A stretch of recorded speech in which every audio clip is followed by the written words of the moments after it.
కాకుండా మనందరం కలిసి రాష్ట్ర ప్రభుత్వ ఆదాయాన్ని కాపాడాలి. మనమందరం కూడా మనము ఈ రాజ్యాంగ పరిరక్షకులుగా ఈ శాసనసభలో ఉన్న మనము ఈ శాసనసభలో రాజ్యాంగం మీద ప్రమాణం చేసిన మనము ఈ రాష్ట్రం కోసం రాష్ట్ర ప్రజల కోసం కాపాడాలి, పనిచేయాలి. ఈ రాష్ట్రానికి వచ్చే ప్రతి పైసను కూడా కాపాడవలసినటువంటి బాధ్యత మనందరి మీద ఉంది. సరే, ప్రధాన ప్రతిపక్షంగా ప్రభుత్వం ఫెయిల్ అయినప్పుడు, ప్రభుత్వం తప్పిదాలకు పాల్పడ్డప్పుడు ఎత్తి చూపడం అనేటువంటిది మా బాధ్యత. దాన్ని విమర్శగా కాకుండా సద్విమర్శగా తీసుకొని అవి సరిచేయడం ద్వారా మనమందరం అది స్వపక్షమా, విపక్షమా, అధికార పక్షమా, ప్రతిపక్షమా అనేటువంటి తారతమ్యం లేకుండా అందరం కూడా ఈ రాష్ట్రం కోసం పనిచేయాల్సినటువంటి బాధ్యత మన మీద ఉన్నది. అయితే ఈరోజు మన రాష్ట్రంలో విపరీతమైనటువంటి ఖనిజాలు ఉన్నాయి. ఖనిజ ఆదాయం ఇయర్ ఆన్ ఇయర్ పెరుగుతూ పోతుంది. కొత్త కొత్త పాలసీస్ కూడా మనం తెస్తున్నటువంటి విషయం కూడా మనందరికీ తెలుసు. కానీ ఈరోజు హైదరాబాద్ నడిబొడ్డున GO-111 ఉల్లంఘన, రూల్స్ లేవు, పర్మిషన్స్ లేవు, దర్జాగా దందాలు జరుగుతూ ఉన్నాయి. మరి దీని మీద ఎందుకు ప్రభుత్వం సైలెంట్గా ఉందనేటువంటి విషయం మాకు అర్థం కావడం లేదు. మరి ఎందుకంటే రక్షకులే భక్షకులైతే అని ఒక మాట మాట్లాడాల్సినటువంటి పరిస్థితి ఏర్పడ్డది. అంటే పాలకులే మరి ఇక తూట్లు పొడిస్తే ఇంకా ఎవరు కాపాడగలుగుతారు అధ్యక్ష? అందువల్ల నేను ఆ విషయాల్లోకి ఇప్పుడు now I'm coming to the topic. For every of my word I have a document. ఇది ప్రభుత్వ డాక్యుమెంట్ల ఆధారంగా మాట్లాడుతున్న తప్ప వేగ్గా నేను అసలే మాట్లాడడం లేదు. అయితే ఈ రాష్ట్రంలో అధ్యక్ష ముఖ్యంగా హైదరాబాద్ నడిబొడ్డున డీజిల్ జనరేటర్ల మీద క్రషర్స్ నడుస్తూ ఉన్నాయి. నేను ఎందుకంటున్నా డీజిల్ జనరేటర్ మీద ఎందుకు క్రషర్ నడుస్తున్నాయి? మన స్టేట్ యొక్క మైనింగ్ రూల్స్ 2000 యాక్ట్ కానీ మీ ప్రభుత్వం కూడా ఒక జీవో తెచ్చింది, GO number 26 Telangana stone crusher rules 2025. కొత్తగా అధికారంలోకి వచ్చిన ప్రభుత్వం కూడా జీవో 26 ద్వారా కొత్తగా ఈ రాష్ట్రంలో ఎవరైనా స్టోన్ క్రషర్ పెట్టాలంటే ఎలాంటి నియమ నిబంధనలు పాటించాలో మీ ప్రభుత్వమే ఒక జీవో కూడా తెచ్చింది. మన చట్టం, మైనింగ్ చట్టం, మన దగ్గర ఉన్నటువంటి చట్టం కూడా ఏం చెప్తుంది? అటు మైనింగ్ చట్టం ఇయర్ 2000గా 1966లో వచ్చిన మైనింగ్ చట్టం కావచ్చు, అదేవిధంగా మీరు ఇచ్చినటువంటి జీవో నంబర్ 26 కావచ్చు. ఎవరైనా ఒక స్టోన్ క్రషర్ పెట్టాలంటే అధ్యక్ష మినరల్ డీలర్ లైసెన్స్ ఉండాలి. ఆ క్రషరు 50,000 రూపాయలు కట్టి రిజిస్ట్రేషన్ చేసుకోవాలి. 3 ఆ క్రషరు ఇండస్ట్రీస్ డిపార్ట్మెంట్ నుంచి అనుమతి తీసుకోవాలి. 4 మన తెలంగాణ పొల్యూషన్ కంట్రోల్ బోర్డు నుంచి క్రషర్ పెట్టడానికి CFE కాన్సెంట్ ఫర్ ఎస్టాబ్లిష్మెంట్ తీసుకోవాలి. 5 ఆ క్రషర్ ఆపరేషన్ చేయడానికి పొల్యూషన్ కంట్రోల్ బోర్డు నుంచి CFO consent for operation certificate తీసుకోవాలి. 7వది వాళ్ళు ఎంట్రీ ఎగ్జిట్ లాగ్ బుక్స్ పెట్టి ఎంత మినరల్ లోపలికి వస్తుంది, ఎంత మినరల్ బయటకు వెళ్తుంది, డైలీ రికార్డ్స్ మెయింటైన్ చేసి నెలవారీగా ఆ జిల్లా మైనింగ్ అధికారికి రిపోర్ట్ సబ్మిట్ చేయాలి. ఇట్లా 7-8 నియమ నిబంధనలు ఉన్నాయి. అయితే నేను చెప్తున్నటువంటి సంస్థలు 7-8 నియమ నిబంధనలో ఏ నిబంధన కూడా పాటించడం లేదు.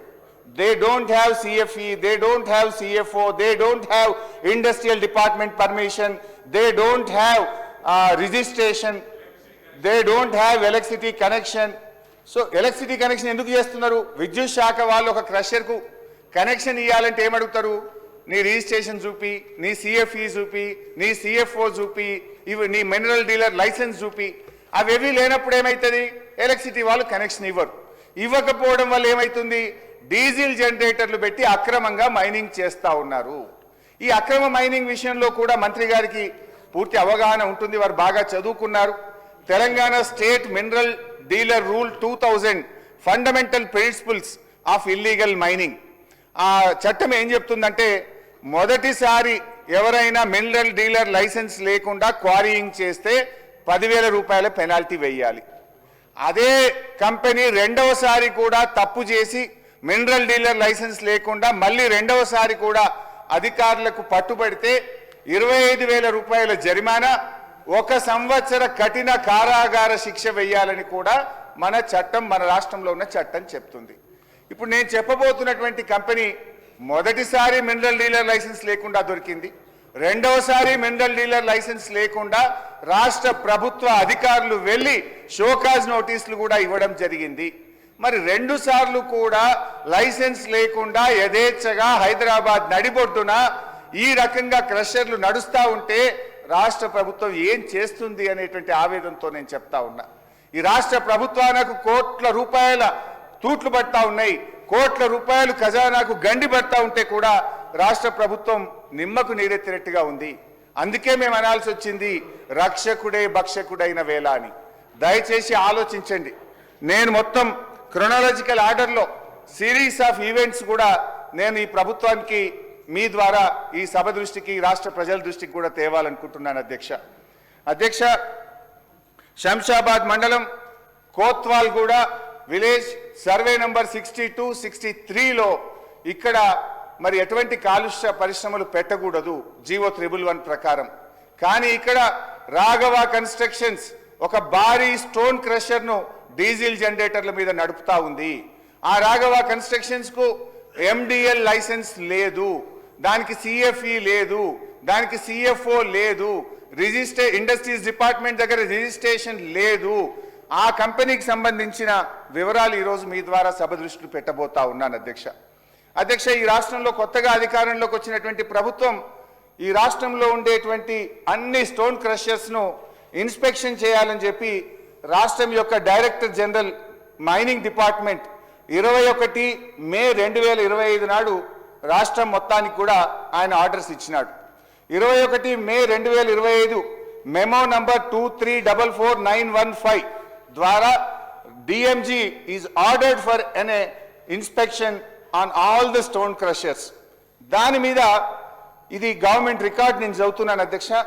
The teams consisting of officials revenue department, Telangana pollution control board, Telangana SPDCL, mining department jointly inspected the stone crusher units including the stone crushers of Measures Raghava Constructions India Private Limited on 22/5/2025 and recorded the stock available at the unit 5,130 metric tons of finished stone aggregates available at the unit.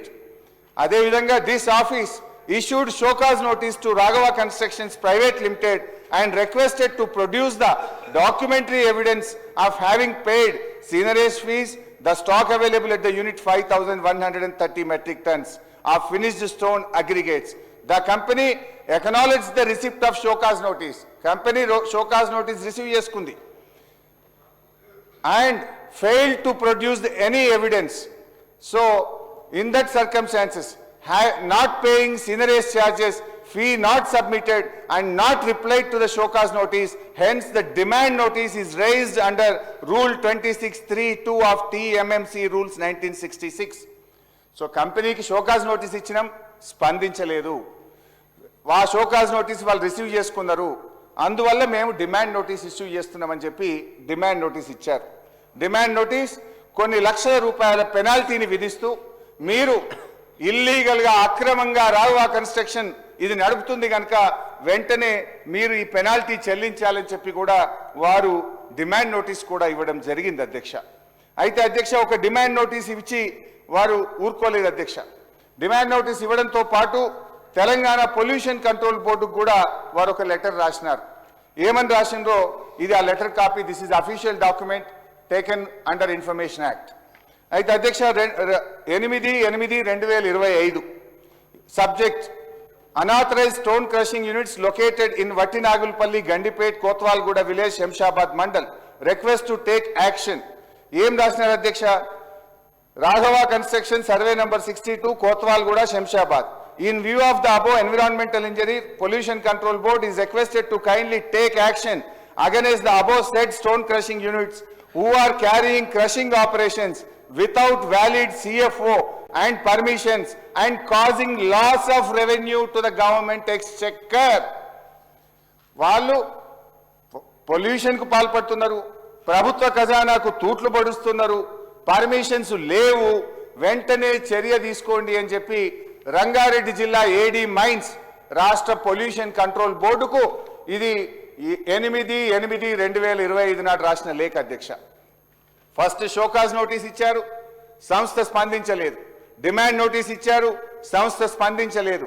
3 pollution control బోర్డుకు ఈ క్రషర్ను వెంటనే seize చేయండి, ఈ క్రషర్కు అనుమతులు లేవు, ఈ crusher కాలుష్యానికి కారకం అవుతుంది, ఈ క్రషర్ వల్ల ఈ ఇల్లీగల్ గా నడవడం వల్ల రాష్ట్ర ప్రభుత్వ ఖజానాకు నష్టం అవుతుంది అని కూడా స్పష్టంగా రంగారెడ్డి జిల్లా ఏడీ మైన్స్ పొల్యూషన్ కంట్రోల్ బోర్డుకు రాశారు అధ్యక్ష.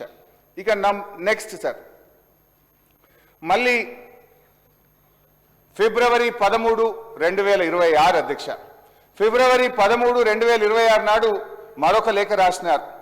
ఇందులో ఏముందంటే టెక్నికల్ టీం 4 మార్చి 2026 నాడు మైనింగ్ డిపార్ట్మెంట్ టెక్నికల్ టీము మళ్ళీ ఈ క్రషర్ను విజిట్ చేసింది. ఈ క్రషర్ను విజిట్ చేసి 13వ తారీఖు నాడు 2వ షోకాజ్ నోటీస్ను ఈ రాఘవ కన్స్ట్రక్షన్స్ కు మైనింగ్ అధికారులు ఇవ్వడం జరిగింది. మొదటి షోకాజ్ నోటీస్ స్పందన లేదు, మొదటి డిమాండ్ నోటీస్ కు స్పందన లేదు, మొదటి లెటర్ పొల్యూషన్ కంట్రోల్ బోర్డుకు రాస్తే వాళ్ళు కూడా స్పందన లేదు. రెండవసారి ఇన్స్పెక్షన్ చేసి రెండవసారి మళ్ళీ రాఘవ కన్స్ట్రక్షన్ కి ఇచ్చినటువంటి షోకాజ్ నోటీస్ అధ్యక్ష, this is the official document. రెండవసారి రాఘవ కన్స్ట్రక్షన్ ఇల్లీగల్ మైనింగ్ చేస్తుంది, అనుమతులు లేకుండా మైనింగ్ చేస్తుంది, రికార్డులు ఇవ్వడం లేదు. మేము ఇన్స్పెక్ట్ చేసినప్పుడు అక్కడ 11,200 మెట్రిక్ టన్నుల క్రష్డ్ మెటీరియల్ అక్కడ ఉన్నది. ఈ 11,200 మెట్రిక్ టన్నులకు రికార్డు అడిగితే వాళ్ళు చూపించలేకపోయిందని కూడా ఈ లెటర్ ఈ షోకాజ్ నోటీస్లో స్పష్టంగా చెప్పడం జరిగింది. అధ్యక్ష, ఈ షోకాజ్ నోటీస్ గురించి ఒక లైన్ చదివి వినిపిస్తాను అధ్యక్ష.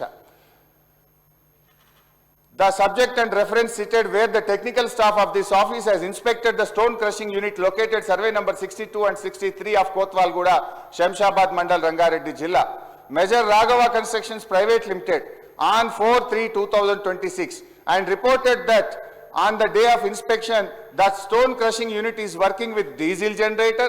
As per physical observations, there is a stock of about 11,200 metric tons of rough stone aggregates available in the unit, and the in charge of the stone crushing unit have failed to provide any documentary evidence having paid the seigniorage fee for the said stock available at the unit, which is in violation of Rule 26(3)(2) of TMMC Rules 1966.